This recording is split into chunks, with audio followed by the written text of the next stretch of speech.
I believe sex, when it's at its very, very best, is when it's intimate.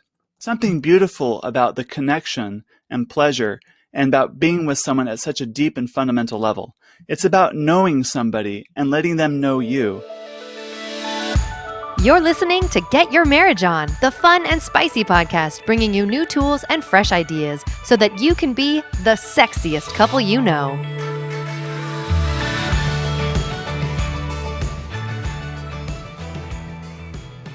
Hey friends, welcome to this episode of Get Your Marriage On. I have a really exciting topic and I look forward to sharing that with you today. But first I want to tell you about two exciting things that are coming up. The first is mark your calendars this November 18 through 20. That's the weekend before Thanksgiving. We're hosting a couples retreat and it's going to be absolutely awesome. It's going to be a 3-day, 2-night workshop style. It's going to be beautiful. It's going to be fun. There's going to be it's going to be fantastic. So watch your inbox for that news coming up. The second exciting announcement is I've been teaching a men's sexuality course, and we're about finishing up with our current cohort, and we have an opening. We'll be opening up our next group soon.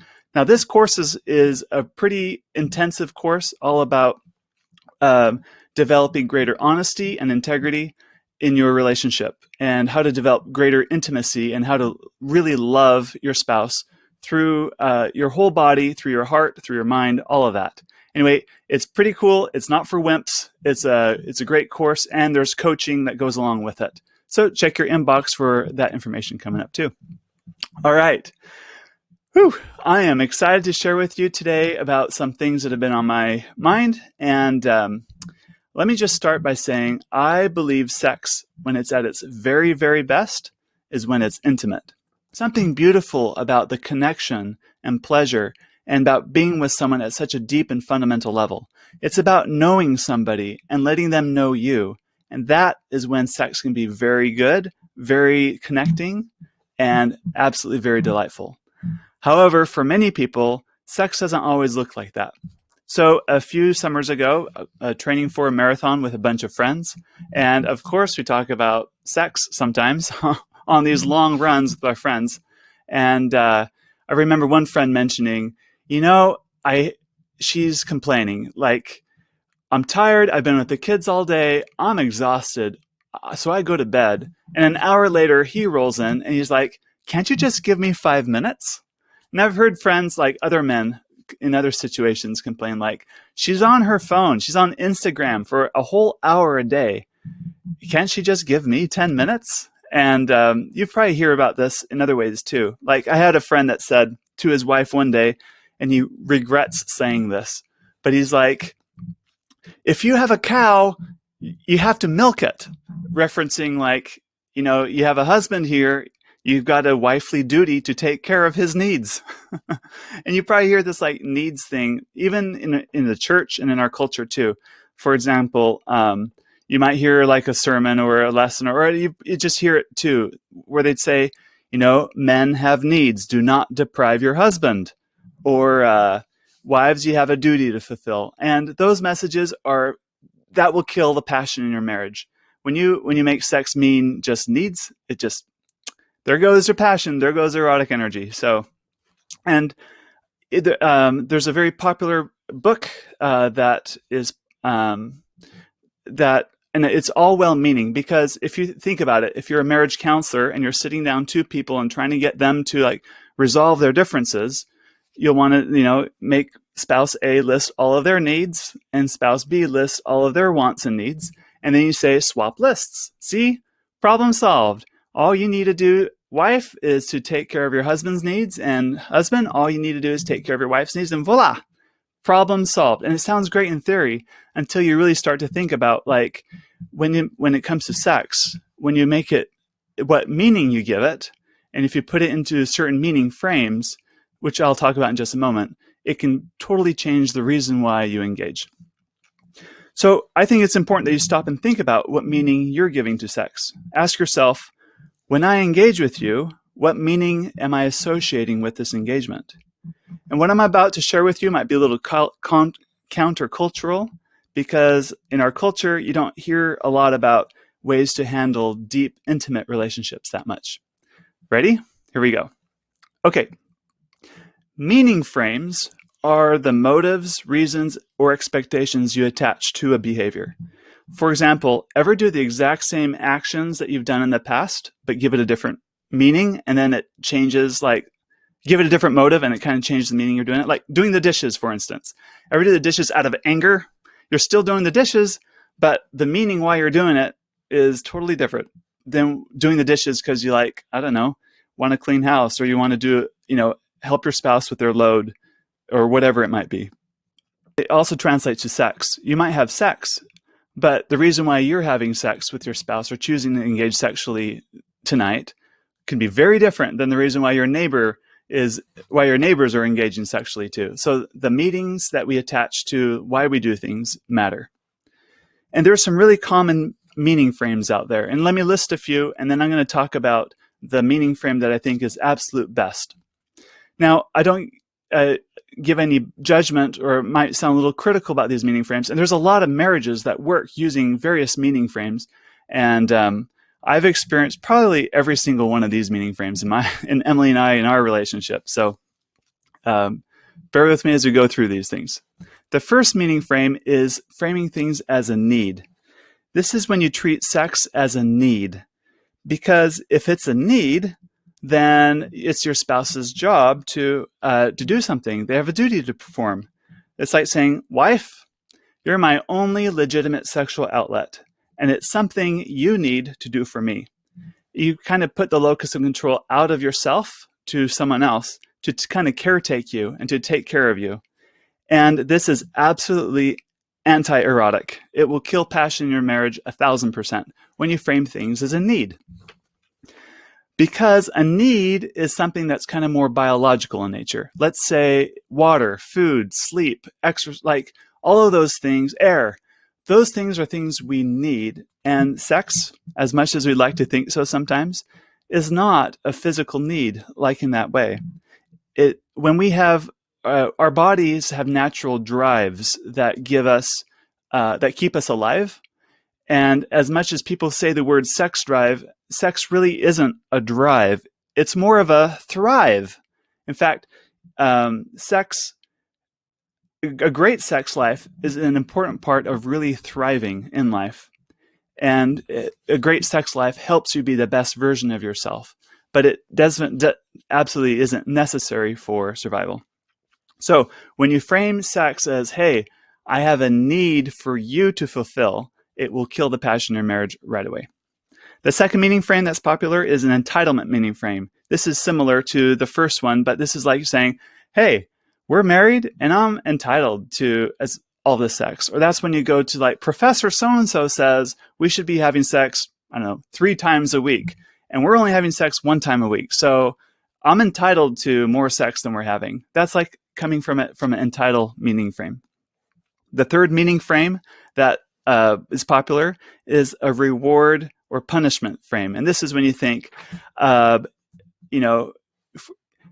doing something nice, he's done something nice for me, so I owe him sex. Or that's another way to think about it would be like, I've done the dishes, I put the kids to bed, I help them with their homework, I prep their lunches, also that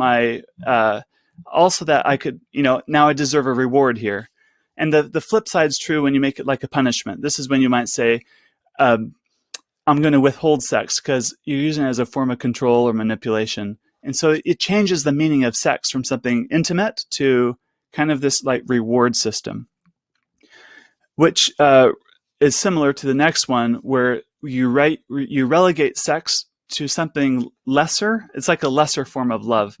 Like sex is something that's kind of more like an extra instead of a way to actually love someone. You don't treat sex as, really loving somebody. The last meaning frame on this list I want to share with you is coming from it more like as a transactional frame. This is when like I do something for you and then you do something for me. It's like I scratch your back and then you scratch mine type of a thing. This is also the if I do X, Y, or Z, then she'll give me sex kind of a thing. In a way, it sounds bad to say it this way, but it's like trying to buy sex or trying to, you wouldn't say that, but it kind of is. That's when you're like trying to if I do this, then I should be rewarded, or this is the transaction. I provide a house. I work. I whatever you want to say in this area, and so therefore you should give me sex. That's when you make it more of a transaction. And this one's easy to spot because if this is you in your relationship, you're going to find a lot of resentment building. And that's the canary in the coal mine. That's your warning sign that you're probably treating sex far more transactional than it should be. And if you start feeling resentful, you start keeping score. And as my friend Amanda Lauder says, when you're keeping score, no one is scoring. All right. Of course, I believe mutual sacrifice and collaboration are an important part of any successful marriage. It's just when sex is relegated to just needs, or a duty, or a reward, or a transaction, you miss out on something really rich, empowering, and full of adventure that pushes you to grow. In intimate sex, this is when sex is at its best. The whole reason why you're approaching sex, the meaning is, I want you. I want a deep connection with you. I want a deep friendship with you. I want to know you and I want you to know me. It feels scary sometimes letting you in. It feels scary sometimes letting you matter this much to me. But I want to share who I am as a man or a woman with you, and I want to partake of your goodness, strength, beauty, and everything that you are because it enriches my life. That, my dear friends, is intimate sex. It's full of trust, collaboration, and freedom. There are no hidden agendas. Sex at that level can be very honest, can be very raw, it can be really playful, it can be safe, it can be exciting and evolving, and yes, very, very erotic. As you can probably tell, intimacy is not for wimps because it takes effort. It takes real strength to learn how to grow up and hold on to yourself while also being in a relationship with someone else. And it's not the, hey, can I just have 5 minutes kind of a thing, or it's not the, it's not the person putting conditions on sex. Like, if you do X, Y, or Z, then I will give you sex kind of a thing. It's not like that. Intimacy is it's not about needs anymore. It's about I want you, not about I want the sex. It's I want you. That's the main difference. So if this is you, and if you find yourself in situations where you find sex has kind of changed its meaning from an intimacy meaning frame to maybe one of needs or entitlement or transactions, here's some 3 tips I have on how you can get through that. The first is it all starts with your thoughts and being really hyper aware of your thoughts. Our thoughts affect our feelings, which affect our actions, which affect the behaviors we have in life, which gives us the results we want. So when you can be aware of the thoughts that you have and change those for the good, then you're going to have a better ability to see what else needs to change and to get the real results you want in your life. So it all starts with your thoughts. Number 2 is to start with yourself. Get really honest with yourself and in touch with what you really desire, and evaluate your desires and motives with your highest values within you. Like, do I really want just the sex, or do I really want to be with this person? And if I really want to be with this person, what does that look like? And how would I approach sex differently in that situation? Ask yourselves those questions, get really honest. And the third tip is to advocate for the best within you. This is when you can approach your spouse and say, this is what I really want.